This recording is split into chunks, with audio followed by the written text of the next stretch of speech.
বর্ষবরণের রাত আমরা বাড়িতে আয়োজন করেছিলাম বারবিকিউ পার্টি। চিকেনটাকে আদা রসুন পেঁয়াজ কাঁচা লঙ্কা বাটা ভিনিগার ছাতু দিয়ে ভালো করে মাখিয়ে রেখেছিলাম।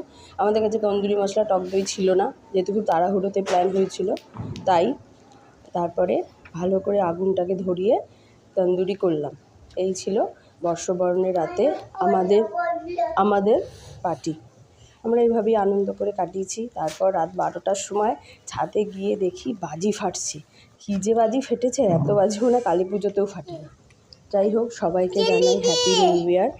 সবাই খুব ভালো থাকুক, সুস্থ থাকুক, এই বছরটা সবাই ভালো থাকুক।